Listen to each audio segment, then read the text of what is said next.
Sesi yang ketiga yaitu acara inti pengajian dilanjut tanya jawab. Untuk acara inti akan dibawakan oleh Ustadz Irfan Faridi. Kepadanya kami persilahkan.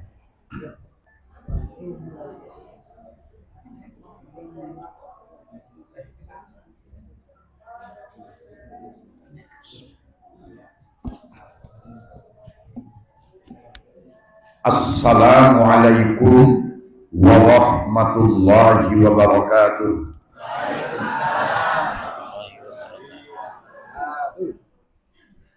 Alhamdulillah wassalatu wassalamu ala rasulillahi wa nabiyyihi Muhammad ibn Abdillah wa ala alihi wa ashabihi wa kulli man taba'a wa ba'dahu qala Allah azza wa jalla fi kitabihil karim a'udzu billahi minasy syaithanir rajim alam tara kaifa dharaballahu mathalan kalimatan thayyibah kasyajaratin thayyibatin asluha sabitun wa far'uha fis sama tu'ti ukulaha kullahin bi'izni rabbiha wa yadribullahul amsala linnasi la'allahum yatadzakkarun. Hadirin rahimakumullah, sebelum saya menyampaikan materi pengajian, mari kita memohon dan mengemis kepada Allah Subhanahu wa taala agar kita dianugerahi ilmu nafi', ilmu yang bermanfaat untuk perbaikan diri kita dan keselamatan kita dunia akhirat, menjadi ilmu yang semakin mendekatkan diri kita kepada Allah. Mari ikuti bacaan saya. Bismillahirrahmanirrahim. Bismillahirrahmanirrahim. Allahumma fa'na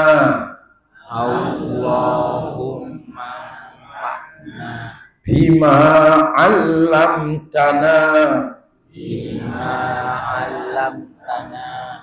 wa 'allimna ma yanfa'una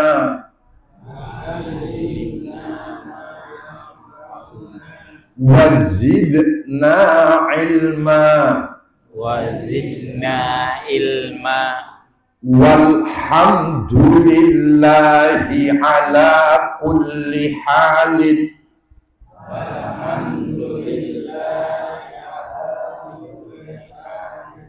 wa na'udzu billahi min hali ahlin nar.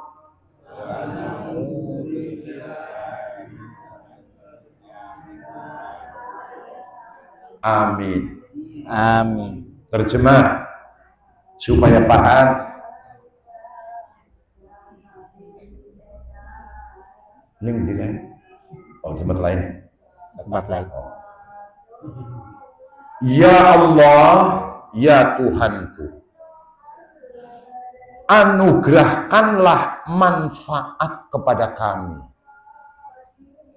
pada apa-apa yang telah Engkau ajari kami,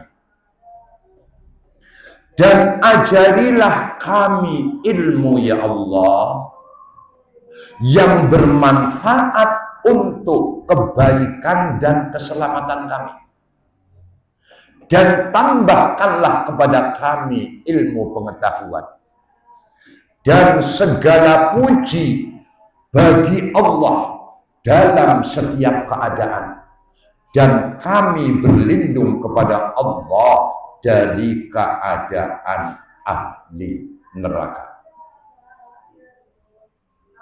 Maka ilmu yang menghantarkan saya dan Anda dekat kepada Allah, sehingga hidup kita dirahmati, diridhoi oleh Allah, dan dengan rahmat dan ridhonya pula kita dimasukkan ke dalam surganya Allah, sekaligus dilindungi dari kehinaan dunia dan sengsara akhirat, hanyalah ilmu yang mencerahkan akal pikiran kita, meneguhkan akidah tauhid kita, menyemangatkan ibadah pengabdian kita, membaguskan akhlak kepribadian kita, sekaligus menggairahkan jiwa kita untuk melakukan amal soleh.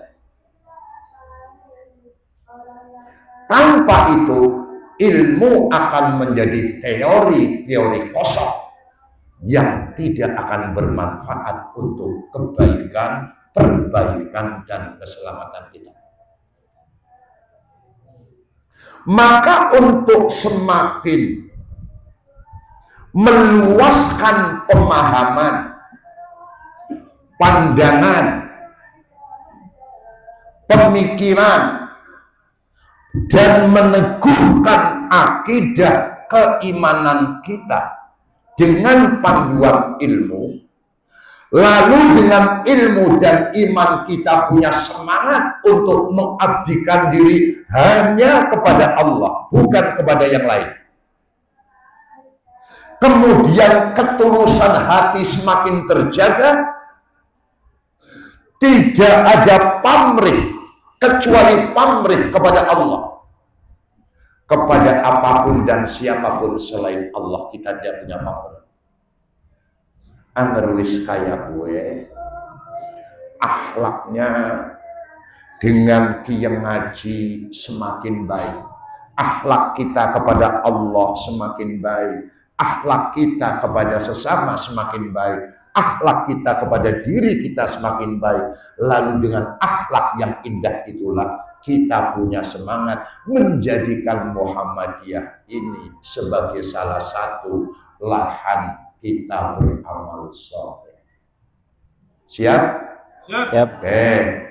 Lamun wis siap, mangga disambungkan telinga kita, pikiran kita, hati kita kepada tafsir surat Ibrahim ayat 24 dan 25 yang tadi saya bacakan. Terjemah ayat 24. Apakah kamu tidak melihat, dalam kurung mengetahui dengan ilmu agama Allah, bukan dengan yang lain, bagaimana Allah telah membuat satu perumpamaan tentang kalimatan thayyibah, kalimat tauhid, yang di dalam gambar Muhammadiyah ayat srengenge matahari, di tengahnya tertulis Muhammadiyah, tulisan yang diharapkan setiap kita dengan menjadi orang Islam, jadi warga gerakan Islam, dakwah amar ma'ruf nahi mungkar dan tajdid. Setiap kita berikhtiar melu ngetut buri apa yang menjadi tuntunan Rasulullah, dan kesediaan mengikuti pinuntun Rasulullah Sallallahu Alaihi Wasallam itu hanya bisa terwujud dan terjaga manakala dada kita tidak terisi oleh apapun kecuali asyhadu an la ilaha illallah wa asyhadu anna Muhammadar Rasulullah, yang menurut luwat langit disebut kalimatun thayyibah.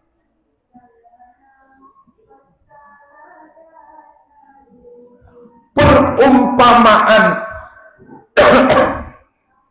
kalimat asyhadu an la ilaha illallah wa asyhadu anna muhammadar rasulullah yang oleh as-sabiqunal awwalun Muhammadiyah, kalimat itu mengapit kata Muhammadiyah, lamun dipahami secara benar, diyakini secara utuh, lalu dipraktekkan dalam kehidupan nyata,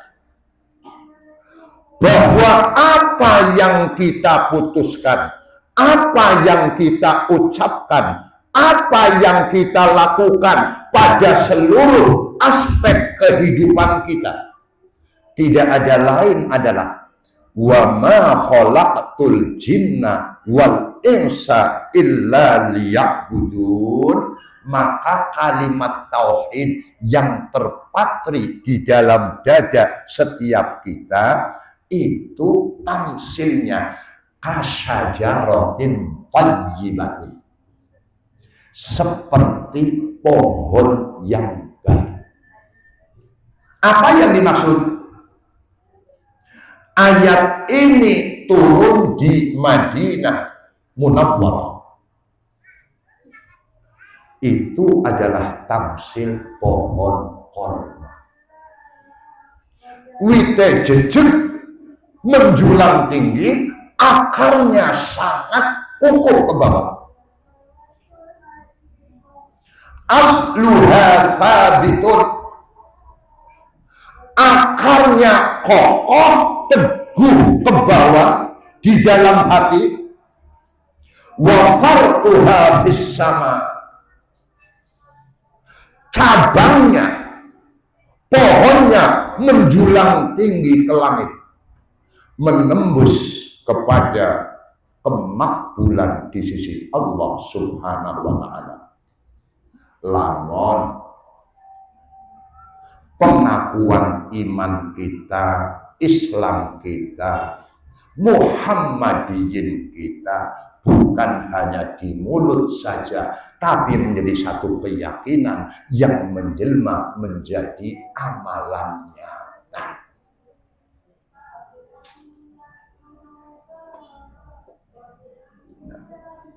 Tu'ti ukulaha kullahinin bi'izni rabbiha.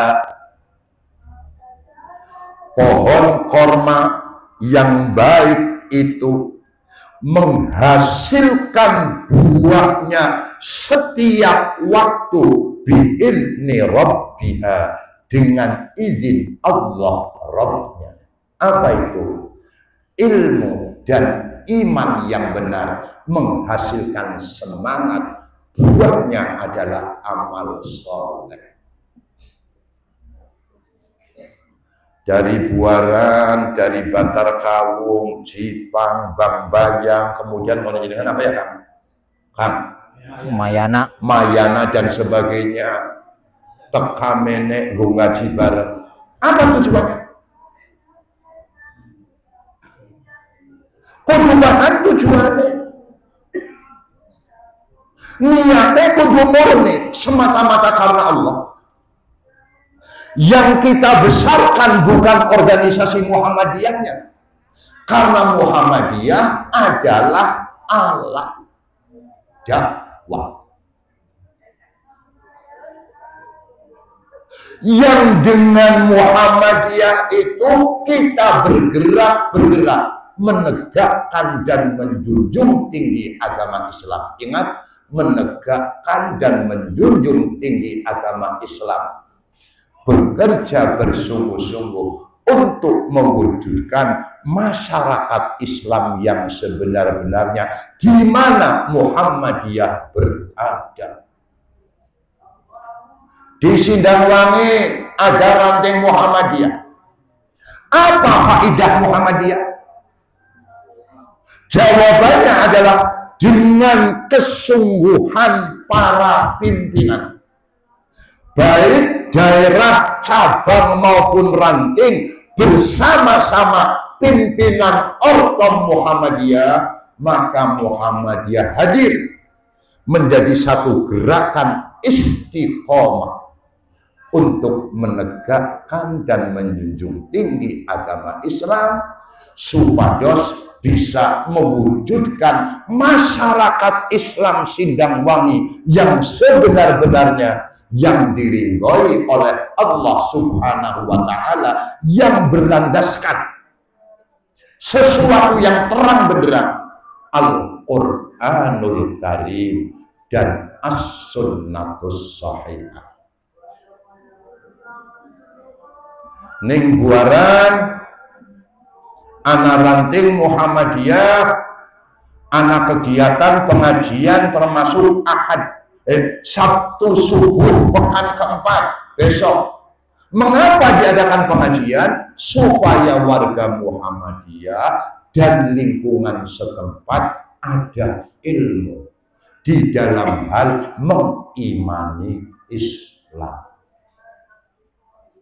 Maka dengan ilmu dan iman itulah, baik dalam keadaan lapang maupun sempit, dalam keadaan senang maupun susah, pimpinan Muhammadiyah dan pimpinan Orkom yang di belakangnya adalah warga Muhammadiyah harus konsisten pada penegakan nilai-nilai Islam.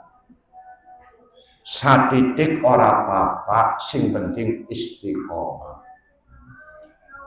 Akeh alhamdulillah, asal tidak meleleh konsistensi kita terhadap jalan yang dicintai dan diridhoi oleh Allah. Berat kan? Berat. Apa maning nang Sindangwangi mengiklamkan Muhammadiyah sebagai gerakan Islam, dakwah amar ma'ruf nahi mungkar sekaligus gerakan tajdid adalah bukan satu perkara yang ringan. Maka hanya orang-orang yang punya mental petarung akan bersungguh-sungguh menjaga dan menebarkan kemurnian paham dan keyakinan Muhammadiyah di tengah-tengah masyarakat yang majemuk.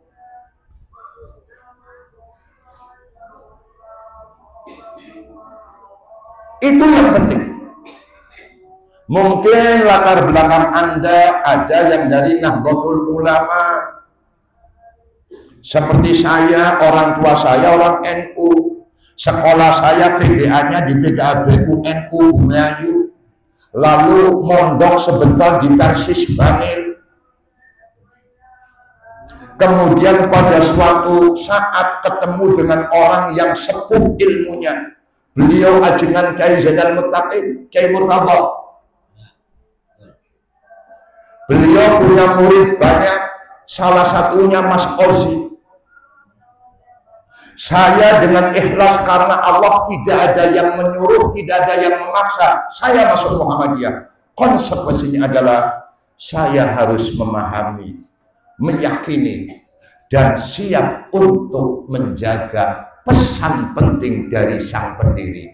Jangan sekali-kali kamu menduakan pandangan Muhammadiyah dengan perkumpulan lain.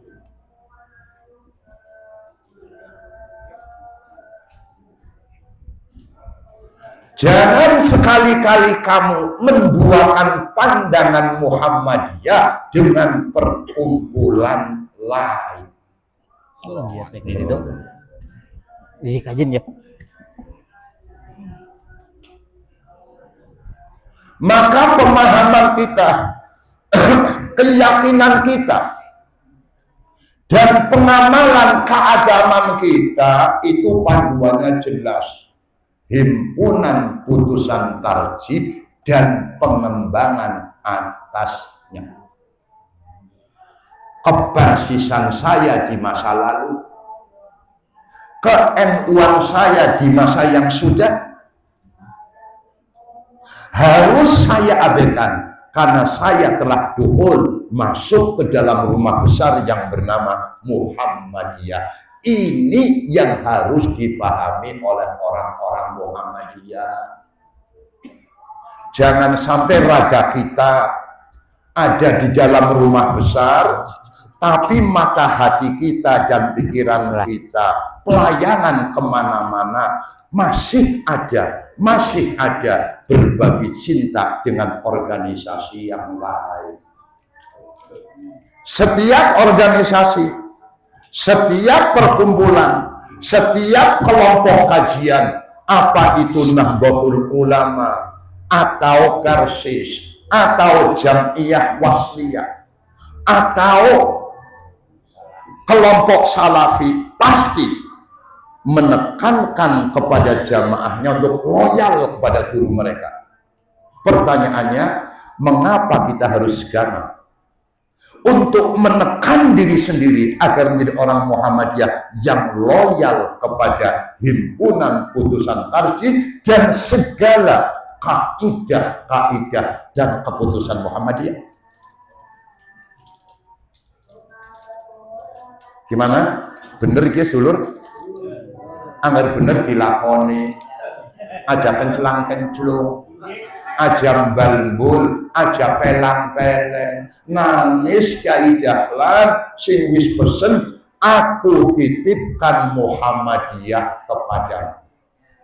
Jangan sekali-kali menduakan pandangan Muhammadiyah dengan perkumpulan yang lain. Yang suaminya belum sudi bermuhammadiyah, diajak, dirangkul. Yang istrinya latar belakang non-Muhammadiyah, menjadi kewajiban suami menuntun, membimbing, memberikan pengertian kepada istrinya agar satu barisan dengan suami. Abdi almarhumah tadinya NO, saya bimbing jadi Muhammadiyah. Dia bojo sambung, sinete maunya NO, saya itu Muhammadiyah. Nggak ada alasan dalam satu rumah tangga istri itu berada di perahu lain. Harus satu perahu. Tau'an wa karhan, suka ataupun tidak suka. 100. Tapi dipraktekkan now. Aja tepuk tangan. Ada 100 praktekkan dalam Pak Kampus. Dipraktekkan now. Anak-anak kita tuntun, kita bimbing. Ke bapakmu nah, bodol-bodol Muhammadiyah nah. Bapak kepengen dibarengi anak putu. Kon aja badan liwasan apa-apa.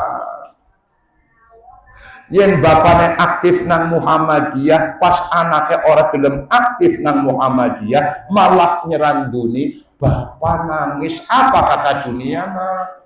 Yen bapak mulung awakmu ngetan, bapak ngidul awakmu ngalor, itu sangat tidak elok.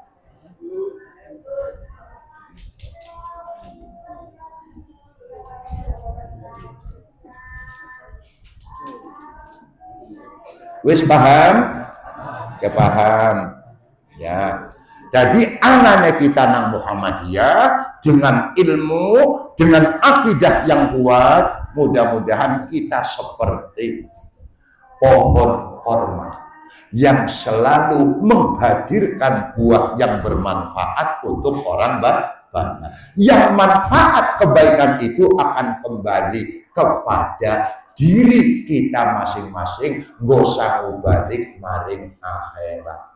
Tapi tamfil yang seperti ini hanya bisa direnungkan, hanya bisa dipahami oleh orang-orang yang masih mau berpikir dan masih sudi mengambil pelajaran. Makanya Allah berfirman, wa yadribullahul amsala linnasi la'allahum yatadzakkarun. Dan Allah membuat perumpamaan dalam Al-Quran untuk manusia, la'allahum yatadzakkarun, agar mereka sanggup mengambil peringatan dan memetik pelajaran. Isi tafsir Ibrahim ayat 24 lan selawe. Muncul pertanyaan, iman sebagai tanaman seorang mukmin yang bagaikan syajaratun thayyibah, pohon korma. Apa efek positif dari kalimatun thayyibah yang menghunjam akalnya di dalam sanubari kita, lalu pohonnya menjulang tinggi, amal solehnya sampai ke sisi Allah? Apa fungsinya? Mari ngaji 3 fungsi yang harus kita ketahui agar saya dan Anda punya semangat untuk menjaga tauhid kita dan menumbuh kembangkan peran kita di dalam organisasi, di dalam keluarga, dan di dalam masyarakat dengan amal soleh kita. Yang pertama, iman sebagai tanaman orang yang beriman itu mampu menghidupkan hati menjadi qalbun salim, hati yang selamat. Pak, Bu, indah atau buruknya, benar atau rusaknya pemikiran kita, pemahaman kita, pandangan kita, amal perbuatan kita bergantung dan bertumpu pada hati. Orang kalau hatinya bersih, hatinya selamat, pasti dijamin yang keluar dari dirinya adalah energi yang bersih.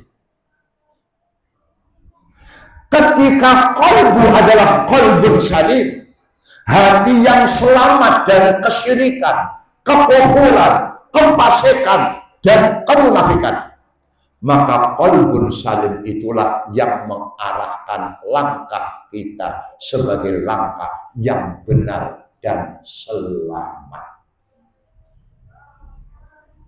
Pada suatu ketika, para sahabat Nabi guyon maton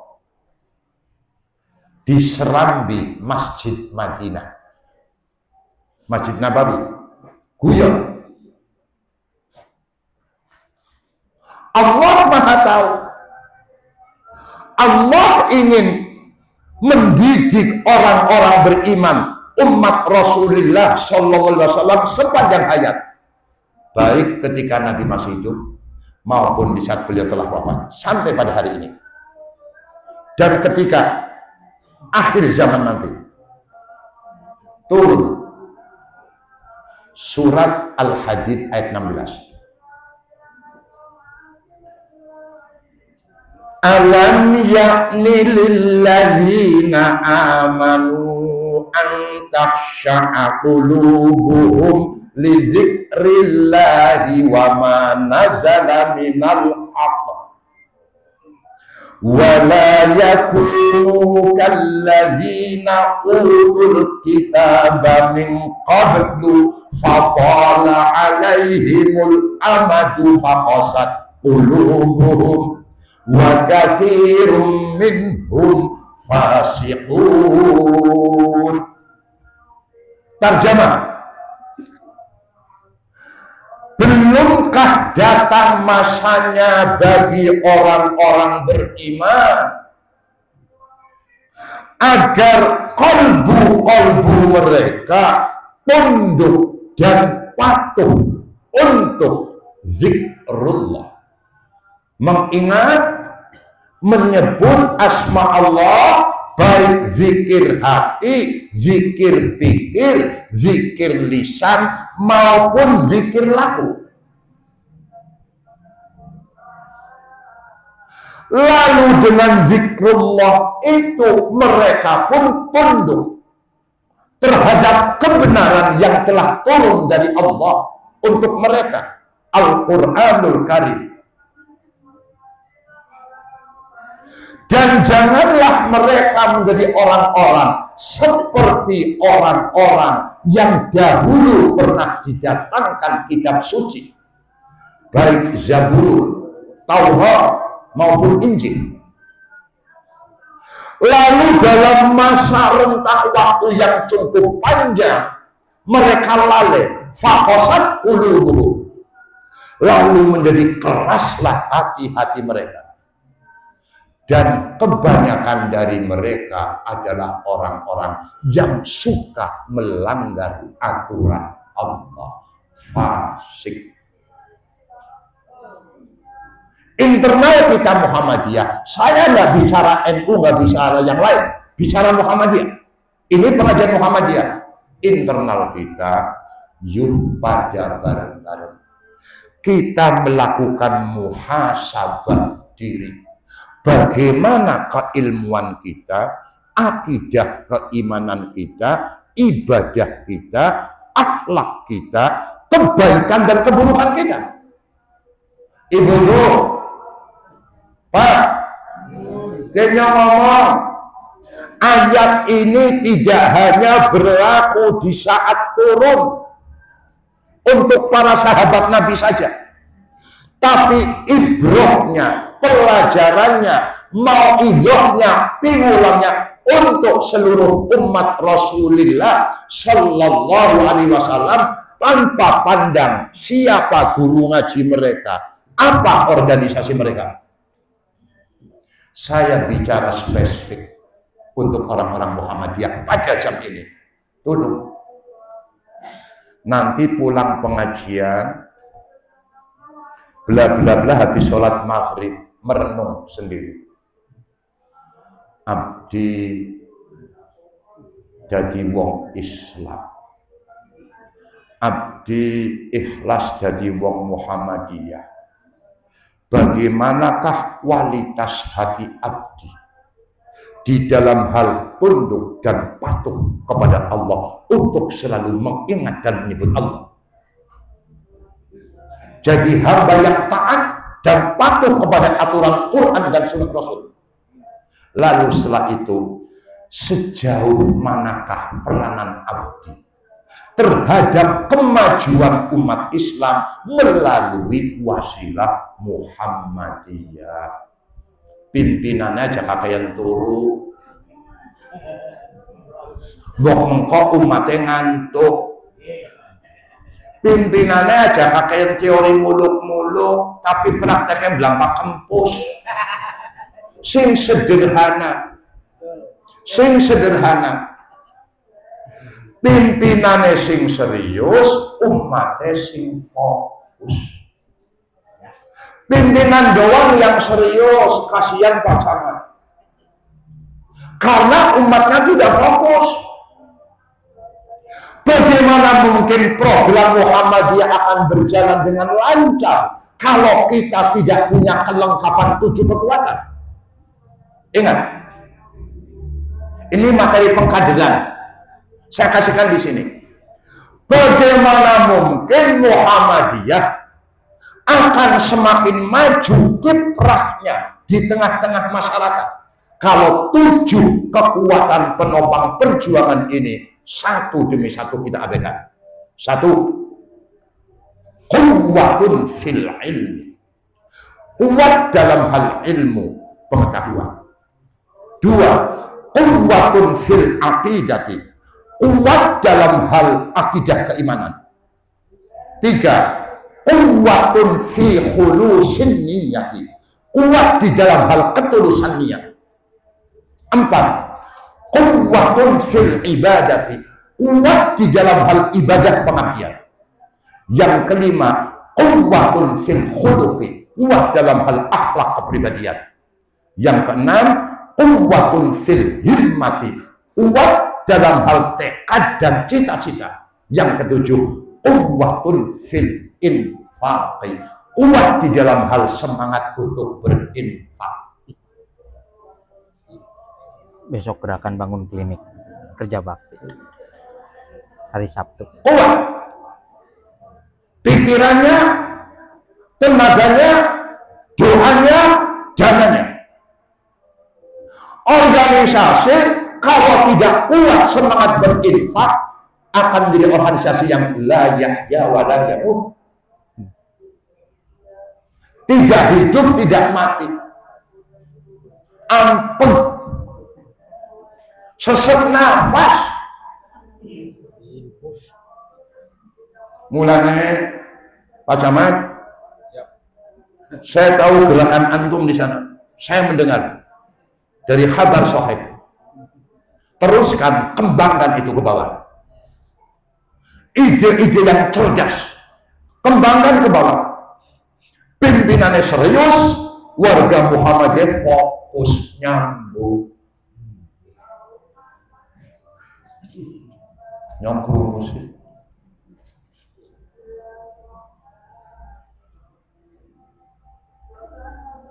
Itu. Rikanya aja mungkin yang ngaji tak. Lu bareng ngaji bubar balik ulang ngarep ngaji maning tapi prakteknya laka mumet pimpinannya. Mumet. Ya, jadi pimpinan sing serius, jadi warga Muhammadiyah, aja jadi warga sing bawa itu apa yang dipakai? Pakai ngerekam apa? Jam Pak. Itu yang pertama. Jam seberapa? Nah, apa? Ya. Jadi la ilaha illallah yang kokoh, yang teguh, yang kuat akan menghidupkan hati menjadi hati yang masuk pada kelompok qalbun salim. Lalu yang kedua, yen atine wis slamet, atine wis bersih, insya Allah setiap kita punya semangat untuk beramal. Buka ayat 97 dari An-Nahl, nggak usah saya bacakan sampai supaya hafal. Man amila salihan min dzakarin aw untha wa huwa mu'min falanuhyiyannahu hayatan thayyibah wa lanajziyannahum ajrahum bi ahsani ma kanu ya'malun. Akan lemah semangat beramal kalau kalimatun thayyibah itu di dalam hati sudah mulai melemah. Yang terakhir, kalimatun thayyibah akan membuat setiap kita bergairah untuk melakukan harokah, aktivitas yang mengandung kebermanfaatan dunia dan akhirat kita. Khairun nasi anfa'uhum linnas, sebaik-baik manusia wong sing paling akeh manfaate kanggo kebaikan orang lain. Ini saja yang bisa saya sampaikan. Mudah-mudahan Allah Azza wa Jalla menjaga nyong karo sampeyan pada untuk bisa memahami, menyerap, meyakini dan mengamalkan materi pengajian pada siang jelang sore ini. Untuk selanjutnya mon ayah sing pantakon mangga. Ada yang bertanya? Monggo. Bismillahirrahmanirrahim. Kurima begitu ditawarin langsung acung. Ngapura sama Mena ketemu dengan Kosna. Pak Ustadz, pertanyaan saya langsung saja. Ada seseorang yang mempunyai pemikiran seperti ini. Saat-saat ini kok saya malu kalau berdoa atau minta pada Allah, karena dia merasa iman, amal dan ilmunya belum sesuai yang diharapkan oleh Allah, sehingga dia merasa malu, padahal minta atau berdoa diperintahkan dalam Al-Quran, tapi dia sendiri merasa malu kalau meminta. Jangankan minta ke surga, urusan dunia saja orang tersebut merasa malu kalau banyak meminta sama Allah. Demikian, terima kasih. Oke.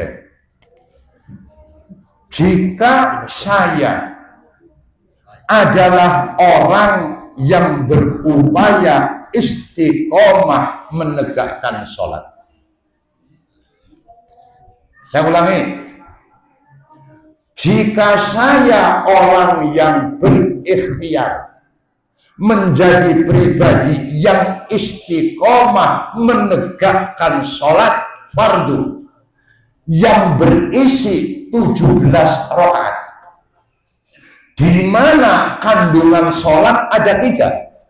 1, az-zikru, mengingat dan menyebut Allah. 2, as-sana'u, memuji dan menyanjung Allah.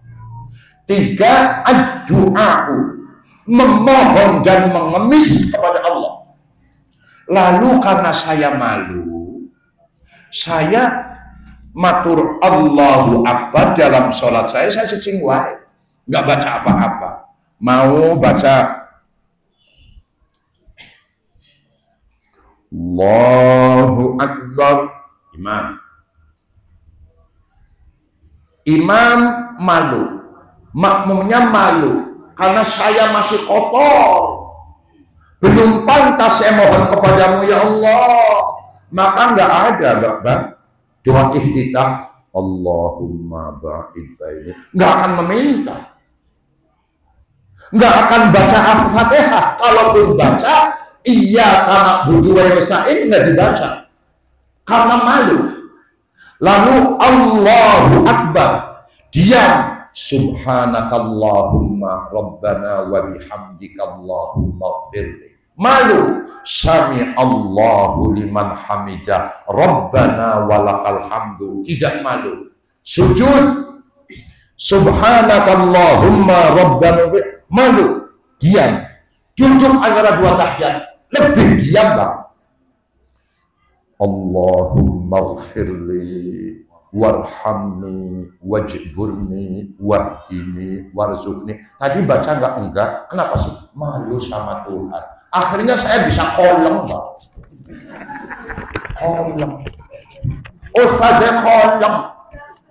Malu kepada Allah untuk meminta. Di dalam sholat dia diam saja karena malu, merasa tidak pantas. Sekotor apapun kita, sebodol apapun kita di mata orang lain, kita tetap adalah hamba-hamba yang yakin kepada titah Allah. Ud'uni astajib lakum. Yang malu itu karena kita merasa kotor, tidak mau memohon kepada Allah. Itu malu.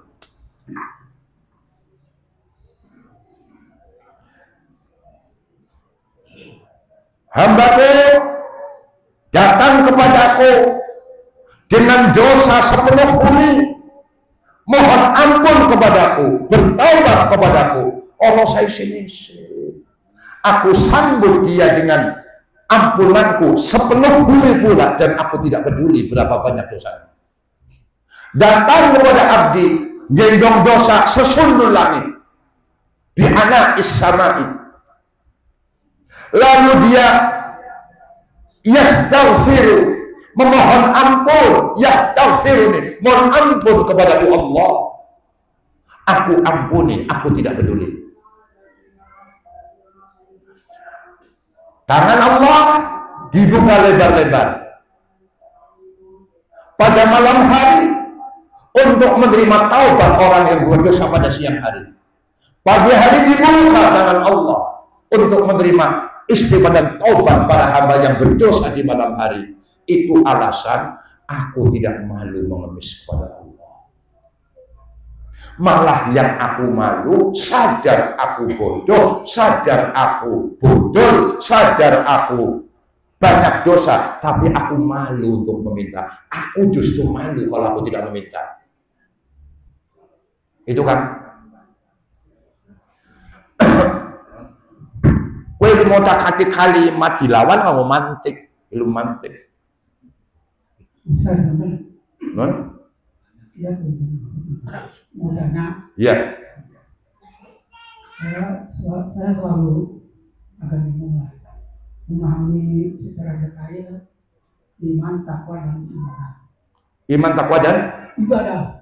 Iman, takwa, dan ibadah. Karena iman itu kepercayaan yang diyakini dalam hati, diikrarkan dengan lisan dan dilaksanakan dengan perbuatan.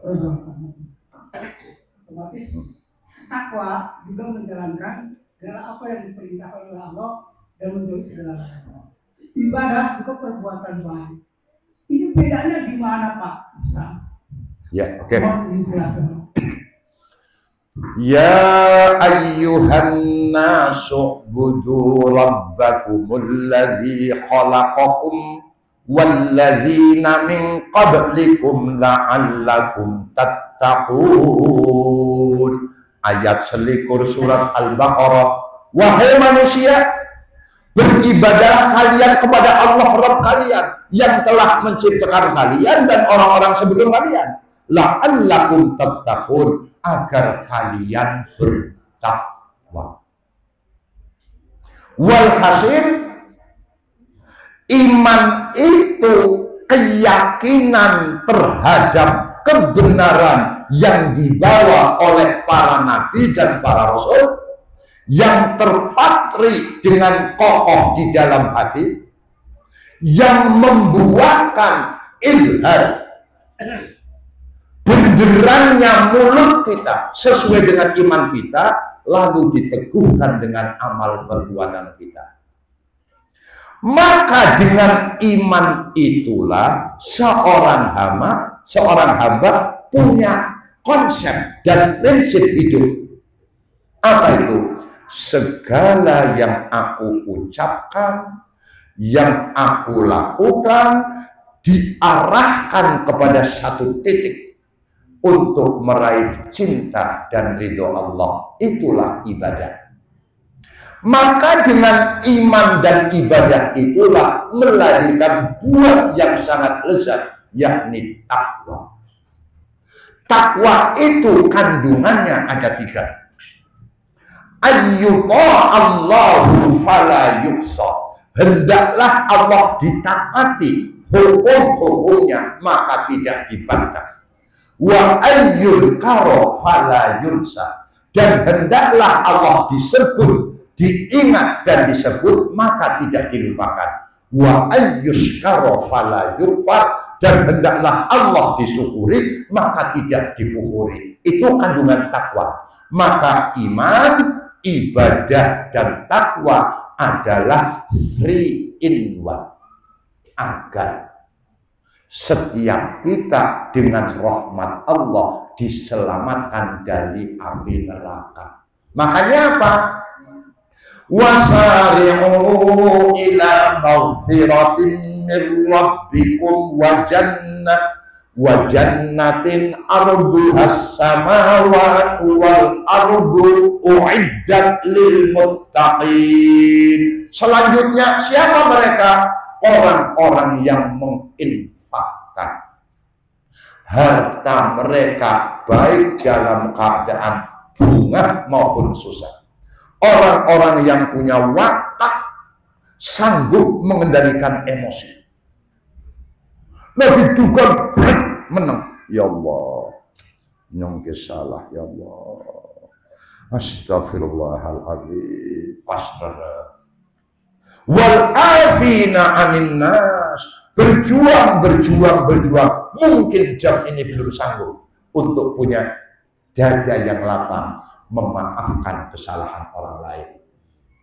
Wallahu yuhibbul muhsinin, dan Allah itu mencintai orang-orang yang berbuat kebajikan dengan kebajikan yang murni sejati.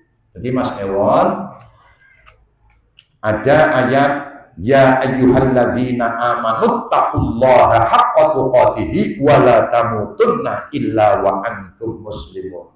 Maka iman, takwa, Islam pasti di dalamnya mengandung tegak apa yang disebut wa ma khalaqtul jinna wal insa illa liya'budun. Jadi 3 hal yang saling berjalin kelindan, berhubungan, yang tidak bisa dipisahkan, apalagi dicerai-ceraikan. Itu bisa dipahami? Di mana, Ibu? Kaum ibu monggo. Ibu. Mungkin bab fikih kewanitaan monggo. Monggo. Ini sedikit ini misalkan nih, saya pernah dulu nanam bawang, tapi kena ulat. Nah, nanti kalau bawang ini panen, saya akan itu artis. Nah, tiba-tiba misalkan panen diganti pakai pengajian, artis nanti jadi bagaimana kalau? Oke. Belajar. Ya, dan itu mungkin terjadi. Ini kan masalah sosial masyarakat. Wonge duit akeh, nandur bawang sukses, proses. Yang berbawang sukses bisa metu sekian ratus juta. Nyontak nanggap artis penyanyi Ardela. Non, lah kasih ning grup. Yang orang tahu belum, tapi aku kok senengnya Oma Irama kalau Bang Fales. Ya. Bojone ngomong, rekasi keprimen wis kaji kok yang bakal nadal. Dia dijeli temen sih. Orang-orang kata bojone madam soleh kasih. Wis ngerti. Wis jelek ning urusan kayak gue. Jadi keprimen wis nang anu pengajian bae. Maka nazar pada hal yang maksiat wajib diurungkan, lalu diganti dengan pengajian, bagus. Tapi jangan nggak kiai sing mata duit, sing adoh kudu samana kerep boleh samene. Arep karo qasidah apa ora? Pripun sifat kiai karo qasidah semana? Yen ora samene, utawa dagang agama. Nggak boleh tuh. Nah, maka jika terjadi hal yang demikian ini, semoga Allah mengampuni orang itu dan semoga Allah menerima amal solehnya. Cukup azan. Demikian akhir kalam. Wassalamualaikum warahmatullahi wabarakatuh. Waalaikumsalam. Terima kasih kepada Ustaz Irfan. Mudah-mudahan apa yang disampaikan bisa kita laksanakan. Siap untuk melaksanakannya? Siap. Besok mulai membangun gerakan dakwahnya lewat bangunan klinik. Siap membangun gedung dakwah. Alhamdulillah, mudah-mudahan kami mengundang Bapak Ibu besok yang ada waktu kita mulai melangkah menurunkan gendeng untuk membuat klinik dan dilanjut gedung dakwah. Mungkin jam 7 sampai jam 11. Lokasinya 50 meter di belakang sini. Demikian dari kami sebagai tuan rumah dari pimpinan nanti kita. Terima kasih. Nanti mengundang kepala aum dan pimpinan santri yang habis asar ada waktu kita ada rapat koordinasi sebentar dengan pimpinan cabang dan pimpinan santri serta kepala aum. Demikian dari kami. Sebelum ditutup ini ada untuk infak hari ini dapat 1.352.500. Alhamdulillah, mudah-mudahan ini bisa menjadi amal kita untuk beramar ma'ruf nahi munkar. Untuk pengajian Jumat Manis depan yaitu berlokasi di Jipang, di Ranting Jipang. Demikian lakukan barangkali ada kekurangan, kesalahan. Wabillahi taufiq wal hidayah. Wassalamualaikum warahmatullahi wabarakatuh. Subhanakallahumma wa bihamdika asyhadu an la ilaha illa anta astaghfiruka wa atubu ilaik. Pengumuman untuk ketuaan tim secabang Bangka Kau, ketua majelis